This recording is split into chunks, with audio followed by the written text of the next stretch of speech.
Yo, what's up guys? Welcome to Daily Review. Bener-bener os ini bener-bener. Aduh, kalau kalian udah nonton episode 8 dari The Penguin, let's go, join pembahasan ini karena ini full spoiler. Kita akan ngobrolin apa aja yang gue kesel dari episode 8 ini. Tapi buat teman-teman yang nggak mau kena spoiler, mundur dulu, nonton dulu, baru kesini lagi. Langsung saja gue kasih spoiler.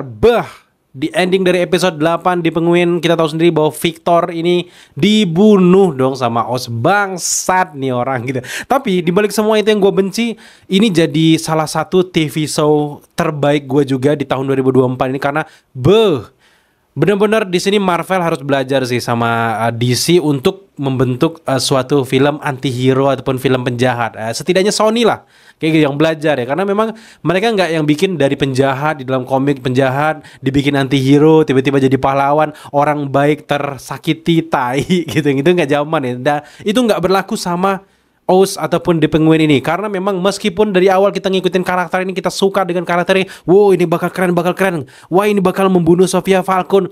Ternyata setelah dia menguasai semua itu, malah orang terdekat yang berjasa buat dia bunuh dong. Tapi sejatinya penjahat ya kayak gitu.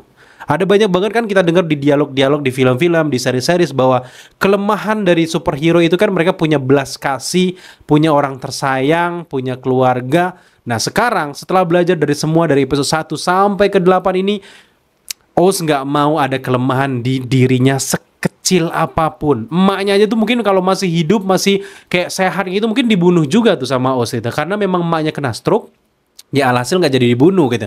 Nah kemudian juga akhirnya yang terakhir si Victor yang udah berjasa, bahkan yang menyelamatkan dia dari hampir matinya sama Sophia Falcone, dicekek dong, bangsa.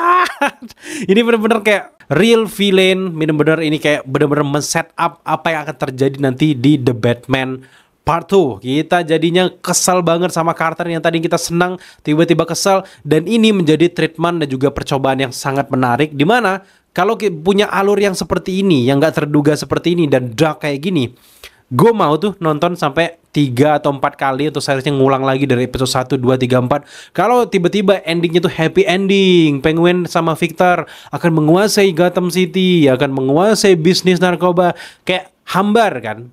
Terus tiba-tiba si Sophia dibunuh gitu, hambar kan, udah biasa gitu. Matt Reeves dan juga tim nggak mau itu terjadi, akhirnya dibikin kesel lah kita. Jadi ingat film Joker yang kedua, dimana katanya kalian nggak ngerti tentang film ya, ini tuh karena supaya kalian tuh merasa, supaya penonton yang jadi Joker bukan Arthurnya gitu. Nah kalau yang ini baru gue percaya, kalau yang Ono tuh nggak percaya gitu. Kalau yang ini kita merasa benar-benar benci sebenci-benci sama The Penguin, sehingga pas nanti dia hadir di The Batman yang kedua, kita nggak perlu lagi respect sama karakternya. Bangsa. Bener-bener. Tapi entah kenapa meskipun gue kecewa, gue ngomong-ngomong kotor dan bla bla bla untuk endingnya, gue kaget, shock, tapi gue suka dengan series ini. Bukan cuma sekedar karakternya, sinematografinya, kualitasnya, scoringnya. Yang paling gue suka sih memang ngikutin per karakternya, development karakter dari awal sampai akhir tuh keren-keren semua. Sebutin deh yang gak keren. Victor dari awal, dari antah berantah, yang kita tahu bahwa dia ini cuma anak-anak biasa yang juga sering kena bully, lagi main-main, tiba-tiba kejadian bendungan jeblos di The Batman yang pertama, itu ternyata connect sama keluarganya yang akhirnya membuat keluarganya semua meninggal. Ada lagi siapa? Sophia Falcone. Oh my god, Kristen Milioti di sini. Gila, gue pengen lebih dari karakter ini karena nggak cukup. Di series The Penguin aja ini nggak cukup, apalagi 888 ini spoiler keras ya. Pas dia di Arkham ya, tiba-tiba dikasih surat dari yang ngaku saudarinya. Siapa itu? Ternyata Selina Kyle. Siapa Selina Kyle? Dia adalah Catwoman yang kita lihat terus di The Batman yang pertama. Nah, sekarang gue jadi punya teori liar bahwa ini punya sambungannya nanti nih. Sophia Falcone ataupun Sophia Gigante ini akan muncul juga nanti di The Batman yang kedua. Karena memang sejatinya dibikinnya series The Penguin ini tampaknya memang untuk men-setup apa yang akan terjadi nanti di The Batman yang kedua. Dan kita akan lihat gimana caranya si Selina Kyle menyelamatkan si Sophia Gigante ini. Dan dia tahu bahwa saudarinya ini ternyata dijebak kayak gitu. Gue nggak tahu silsilahnya nanti gimana mereka bisa jadi saudari. Gue penasaran sih ngelihat The Batman kedua setelah melihat ending dari The Penguin ini, gila gitu ya. Nah, ngomongin soal The Batman kedua, kita tahu sendiri bahwa setelah apa yang terjadi setelah si The Penguin ini pakai full kostumnya, gue kaget tuh, bener-bener kayak ingat The Penguin yang zaman-zaman bahla itu kan, dia pakai jas, pakai badannya gede, perutnya gede, pakai jubah kayak gitu, mana ada kayak pegangan kayak gitu. Waduh, itu bener-bener The Penguin banget, real sesuai dengan di dalam komiknya. Tapi setelah dia ngeliat ibunya, kemudian juga dia ke bawah, ternyata pacarnya disuruh berpura-pura jadi ibunya. Nah, setelah itu kita lihat setelah dia ada di Singgasana Tower yang udah rusak itu, di sebelah sononya ada lampunya Batman. Udah nyala tuh neon-neon gitu. Bukan mau pesta itu ya. Pasti ada kejadian besar yang men-trigger The Batman ini untuk datang ke tempatnya si The Penguin. Jadi benar bahwa kita berharap bahwa Joker akan menjadi real villain di The Batman kedua. Ini akan menjadi villain, kayaknya enggak ya. Karena memang The Penguin sekarang udah menguasai Gotham. Khususnya untuk bisnis antar geng, semuanya udah dikuasainya, karena memang geng-geng tersebut ternyata satu persatu anggotanya mengkhianati dia karena dia nggak mau lagi terkekang, terpengaruh dengan kata-kata di Penguin. Akhirnya pemimpinnya dibunuh diam-diam oleh orang dalam, dan orang yang membunuh itu akhirnya menjadi pemimpin kan. Dan semua itu sekarang ada jadi bawahannya di Penguin. Itu sih menarik banget ya. Dan dengan level sebesar ini, maka sangat layak kalau villain di The Batman kedua nanti adalah The Penguin ini. Jadi kita penasaran banget, gue penasaran banget untuk ngeliat gitu ya. Tapi perlu diapresiasi juga acting dari emaknya si The Penguin, si Frances ini, gila.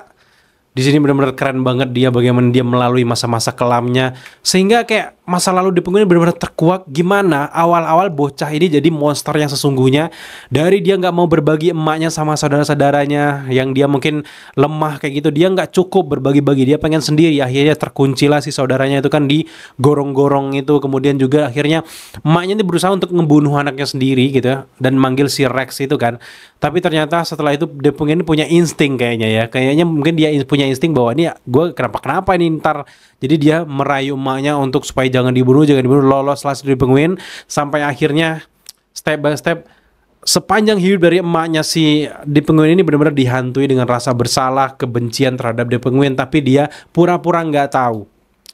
Sehingga di sini memang acting dari Sofia Falcone Gigante juga ketika dia interview sama si dokter itu juga wow, keren banget. Akhirnya terjawab bahwa lampu yang merah-merah itu memang untuk menghipnotis orang, untuk mengetahui apa yang terjadi dengan masa lalu orang. Itu sih adegan pengungkapan yang keren banget, apalagi hubungan antara emaknya sama si The Penguin. Bener-bener kayak kalau teman-teman agak mellow dikit tuh pasti nangis ya. Karena gue kayaknya kurangin ya, nggak ada ini empati kayaknya, jadi nggak nangis. Tapi sedih banget, itu dapet banget, ngena banget hubungan mereka. Dan gue merasakan kayak pasti banyak orang terwakili lah sama development karakter dari Oz ataupun The Penguin ini, dimana hubungannya dia sama emaknya, sama keluarganya sebenarnya nggak baik-baik aja. Jadi yang membuat dia juga secara nggak langsung membentuk dirinya menjadi seorang monster gitu. Jadi wow, gue sih merinding banget dengan bagaimana hubungan antara emak dan juga anak ini. Meskipun memang gue merasa ada yang sedikit kurang aja kayak adegan-adegan akhir, apalagi Sofia Gigante ataupun Sofia Falcone ini terlalu gampang juga sih sebenarnya ditipu oleh si The Penguin. Aturan di battle akhir tuh lebih bombastis lagi lah, sampai tembak-tembakan, mungkin kena tembak di mana gitu, nggak sampai meninggal juga. Tapi gue merasa ini kurang sebenarnya, tapi it's okay, nggak masalah. Jadi ini tuh lebih ke bukan masalah action sequence-nya, bukan masalah tembak-tembakan, tapi kayak permainan psikologisnya tuh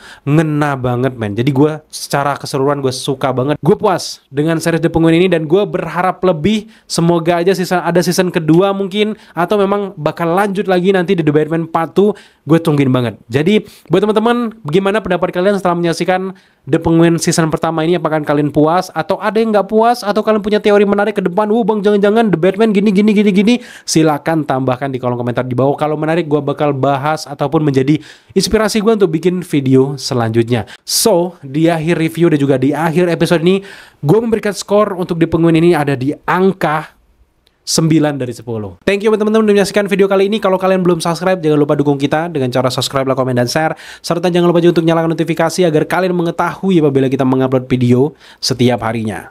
Thank you guys.